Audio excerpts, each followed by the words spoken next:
Hey traders, welcome to Charts and Coffee. Great to see everybody. Happy FOMC Wednesday. It's going to be a big one, gang. I know that's said a lot, right? Every single meeting is the meeting of our lifetime. And this one is really interesting because, by the 7th of March, this event occurs, SVB, the reverberations occur. And all of a sudden, what seemed to be a pretty set path for the Federal Reserve to maybe close to a 6% target rate, right, where they would peak, turned into 4.5 to 4.75%, and now seems to have settled in around 5%. Now, why does this matter? Let me bring the website up here.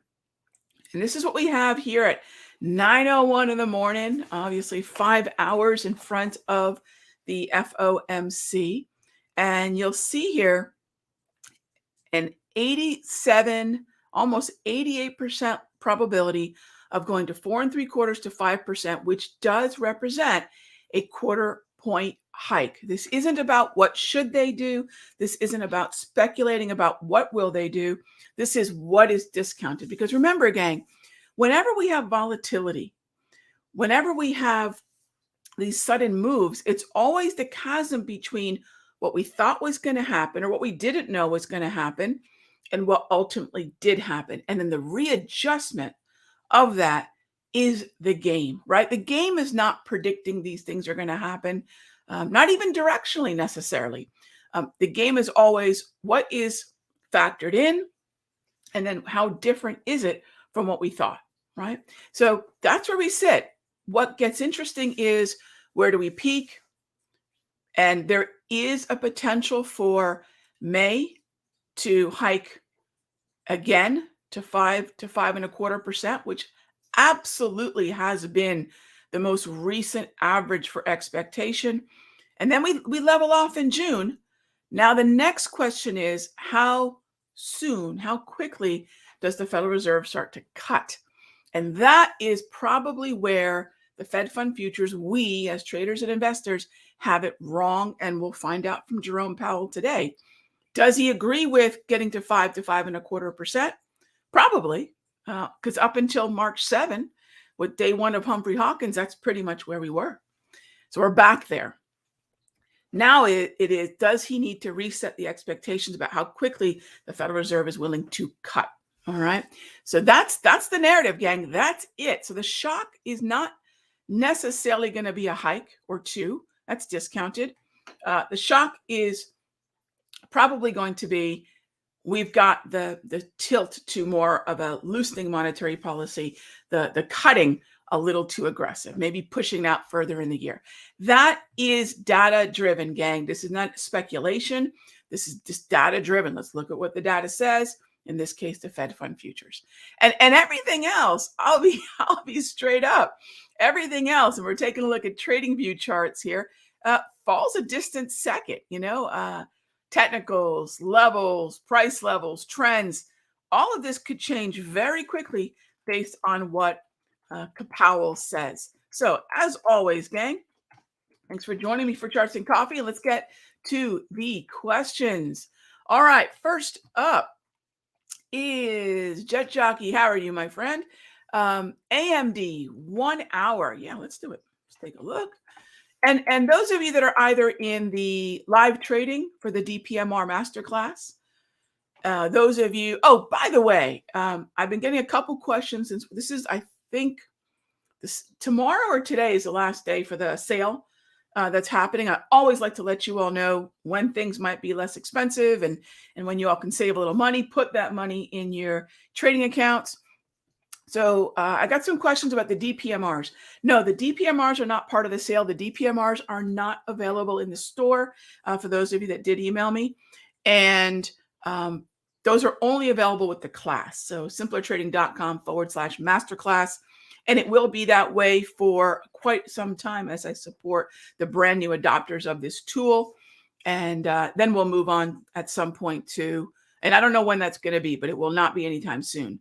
The other thing is, people are asking me, is the HPMR on sale? It is right now annually $7.99. Normally it's $11.64. It's $7.99. You'll see that in the store. Okay. You don't need a code for that. You do not need a code for that. So those of you that are asking, Rog, is it on sale? It's $7.99 for the year. Okay. So hopefully that helps. HPMR and DPMR. HPMR is for day trading. DPMR is for swing trading. And Jet Jockey's questions about a 1 hour short-term swing trade. 1 hour DPMR buy 95.60 and 95.10. Right. So you're thinking a small aggressive and be out by noon. You know, we had something similar, right? Yesterday on the 20th. Sorry, on Monday. Here's the 21st. And you know, one thing I will tell you, Jet Jockey, as the volatility increases and as the probability for follow through decreases, right? Notice that the indicator is starting to close the distance, right? You see how it's narrower between the yellow resistance and the gray support? When that happens, that also means our upside potential is less. So what I'll typically recommend, and we have live trading for the masterclass today. It's not too late to get the indicator and join me, simplertrading.com/masterclass. We'll talk about this in the class. We have to focus on moderate to conservative triggers so we can reduce our risk and increase the upside, increase the potential reward, because aggro to the first target is actually an upside down risk reward. So we'll definitely talk about that, but your timing is good. As long as we're out before the Federal Reserve, that's cool. Next up is NVIDIA, 1 hour riding the wave.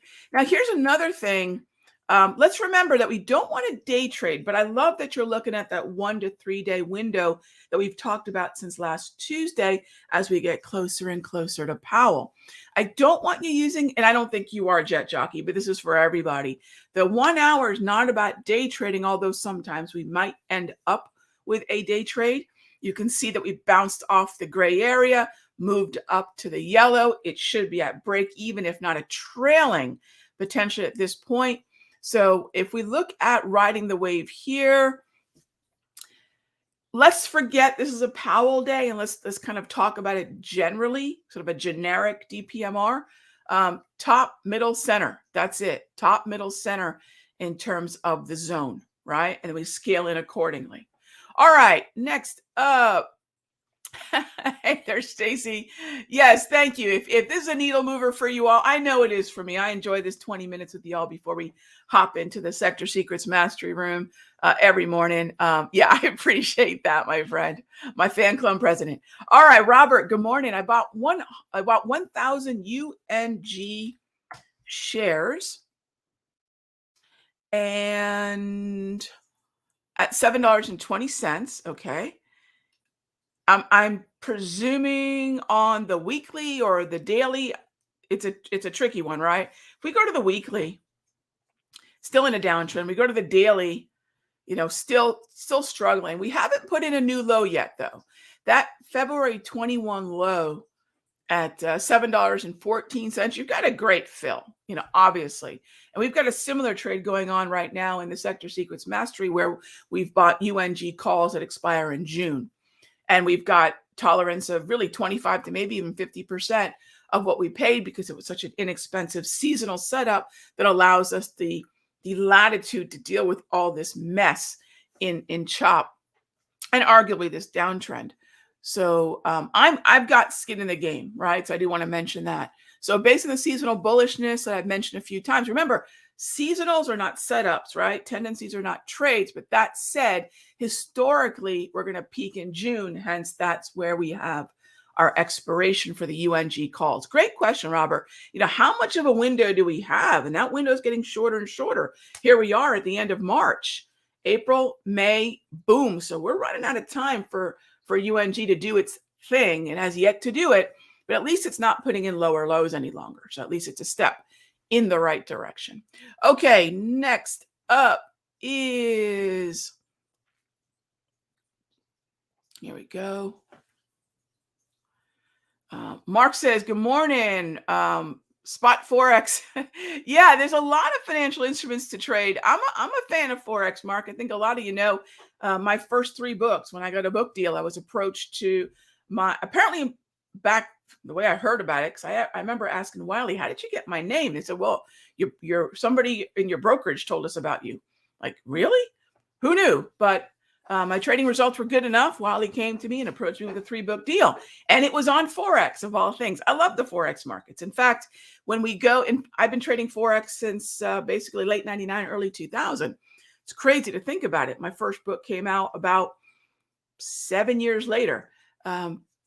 And one of the cool things about Forex is it allows us to take the pulse of central bank action. It allows us to understand rates. And part of the section in the newsletter, which I'm taking over as of this week in the market. If you haven't checked it out, feel free to. My mastery members, it will be part of your subscription.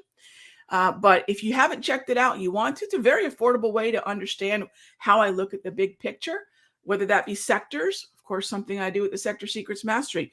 Forex, I'm the Forex trader in these parts, right? So I can appreciate that, Mark. We'll be talking about currencies as well, because they are a fantastic way to understand what central banks are doing, and then the ramifications of that in treasuries, in the LIBOR, in the, the reverberations are unbelievable when you understand what's happening at the currency level. So love Forex.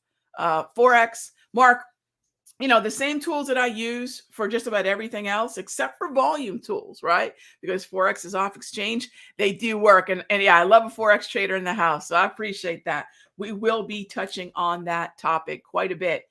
Currencies, right? And I'll educate you a little bit about why and what they reflect in the newsletter. So we have a lot to share in the newsletter. This week's episode, or this week's edition, or whatever you want to call it, issue, is going to be focused on the current we have a financial crisis going on. How are we tackling that? And where do we want to focus? So super stoked. All right. Mr. Walker is asking about crude oil, gold, and bonds on the 1 hour. I love that you all are looking at that 1 hour chart, staying nimble. This goes back to that video that we posted at the Simpler Trading YouTube channel, 1 to 3 days, shorten the time horizon, look for short-term swings, use the 1 hour time frame, especially as we go into Powell. Crude oil got a heck of a reprieve. Couple things. Do we see in times of crisis bonds go up? Do we see it? Of course, right? Flight to safety. Gold does not benefit from flight to safety directly. I know that's probably different than what a lot of folks have heard, but gold benefits from the narrowing of the chasm between yields, which go down as bonds go up, and the rate of inflation, which has been fairly steady, if not ticking maybe up a little bit. When the chasm between the bond yield and the rate of inflation narrows, that gives gold the green light to move higher. So it's actually bonds in many ways, and inflation moving gold. Okay, so we know gold is another place that gets affected. And I think it was Bot and I were talking about this yesterday. Do certain commodities, this is the king of commodities, gang, crude oil, do certain commodities benefit from a fear environment? I'm not sure that I would put gold in that category, but remember, OPEC Plus, which is the central bank of the currency we call crude oil, right? That central bank, if you will, I'm using that term a little loosely, but that is what they do. They control the flow of crude, and they are standing by their production cuts. And when we wonder why we have a minor low on the daily and we're able to gain a little bit of traction, remember two things. One, crude on the daily was never in a downtrend. It was choppy, and choppy for the entire year, which means that oversold levels are buyable and frankly overbought. So take a look at that slow stow at the bottom of my screen. Those are shortable. So we're stuck in a range, right? The yellow multi-trend, that neutral environment, tell us so. Now, if we're coming off the lows and we've got the news from OPEC, makes sense that we're moving higher. All right, so that's crude. And then as far as gold goes, remember, if bond yields are going to adjust to whatever it is that Powell's going to say today, I would wait for the aftermath. Yes, there's probably a window into the FOMC decision, but I would do that as a day trader on the 5-minute time frame. And then after Powell, after the press conference, remember, gang, 2 o'clock, we get the statement. which is usually just slight modifications of the previous statement. The Wall Street Journal has a great statement tracker, so you can see, all right, what words did they change? So you can check that out. Google WSJ statement tracker, and it's a free service. Okay, the next thing is, what are they going to do? Hike or hold? Likely hike. That's what's priced in. The last part of this, and this is where it's going to get absolutely crazier than a bag of squirrels, the press conference. What is Powell basically setting the stage for? That's at 2:30, and it could last 30 minutes or longer.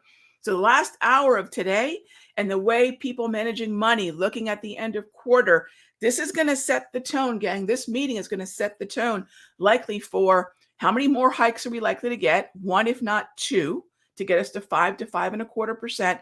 And then how quickly could we presume that the Federal Reserve is going to start cutting? Probably not as soon as we think, but they're also probably coming, right? Jerome Powell's delays are not his denials, right? He's going to have to cut, but he's got to load the bazooka first. So he is, right? He's the overlord of this market. Please remember, the macro right now begins and ends with Powell. And I'm not going to bet against central banks. I know a lot of folks think it's futile for a central bank, whether that be the Swiss National Bank, the European Central Bank, or even the Federal Open Market Committee, the Federal Reserve, to do anything about the environment we're in.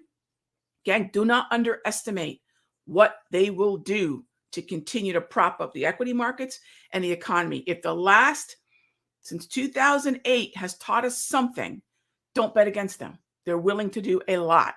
Don't bet against them, okay? I know it's an easy thing to say at some point the Federal Reserve is sunk. If I look back since 2008 financial crisis, we take a look at 2020 and in the pandemic crisis, we know their game plan. Will it stop working at some point? We don't know. We're going to see definitely the threshold of modern monetary theory pushed probably with this event. All right. So be careful with the 1 hour. Maybe Mr. Walker, think with, the 5 minute. All right. So next up is, and gosh, is that a fake YouTube? Yeah, I see myself waving at myself. That's a little strange. Okay. So many fake accounts. By the way, gang, while I've got you here, I will never direct message you, DM you, offering to manage Forex or crypto to manage I will never do that. Okay. I will never do that. So if someone's doing that, tell them I said hi and then tell them to go pound sand. They are scammers. Last time I checked on TikTok, I have over 24 fakers. On Instagram, it's just as nauseating. On Twitter, it's just as bad. So I apologize, but you literally cut the head off one and 5 more pop up in their place. So please know, no one at Simpler will solicit to manage your money for crypto and Forex and whatever else. Like I said, tell them we said hi, and then go pound sand. All right. Trader Momo asks, are we trading the meeting this afternoon? Trader Momo, I will be in the Sector Secrets Mastery Room in about 1 minute. We're going to trade the morning together and then prepare for the afternoon. So we'll be doing our typical day trading window until 10:35. And then we'll switch to our swing trading window, and then we'll be wrapping up around 11:30. This afternoon, gang, we have our second day of our DPMR live trading. So I'll be with the folks from the class from 2 to 4, and you better bet it's going to be a heck of a session. So I'll be in there with live trading for the afternoon during the statement, the presser, and the last hour of the day. And again, a quick reminder, we have our trader meeting. We have our monthly trader meeting. So if you are a subscriber of any of our rooms, options room, futures room, any of the masteries, and you're an annual subscriber, you should get an invite to that trader meeting, which I will be moderating with, I think, Henry, Bruce, John, there's a Chris. We have a number of our traders. We're going to be talking about the current environment and what we are doing and what we remember seeing in previous environments similar to this. John, 30 years plus, Bruce, 30 years plus. Chris has been trading, I think 20 or 30 years. No, actually, Chris might be 30 years plus, if not even longer. And Chris, if you're listening, I'm not trying to make you any older. And then myself. So it's going to be a really interesting conversation. I'm looking forward to picking their brains 2. So XLF, our last symbol before we move on. Hey there, green trend, but all the stocks except Berkshire B are under the 200. Any setups here? Well, green trend intraday. I don't have a green trend as of this moment. I have a neutral overbought. So if we're going to day trade it, C&E, if we're going to day trade it, let's keep that very short-term nimble exit. As far as financials go, I mean, obviously XLF is getting a boost as one by one different central banks are dealing with, the FDIC, the Federal Reserve, Treasury, dealing with Silvergate, dealing with Silicon Valley Bank. Obviously, Swiss National Bank is dealing with the UBS. They were the architect of UBS, basically, taking over Credit Suisse. So we have central banks stepping in. We have other banks taking a look at distressed banks. Kind of a wait, but like I said, I'm going to be asking John this very question in the trader meeting this afternoon. He said, this is not 2008, gang. This is 2005. And that was an intriguing tweet from our very own John Carter. So I'm going to definitely be digging into that in the trader meeting. Gang, as always, thank you for joining me for Charts and Coffee. Full disclosure, I drank my coffee already. There's no coffee on my desk right now. But I will see you all. I will see you all tomorrow. Same time, same station. Be good to each other, gang.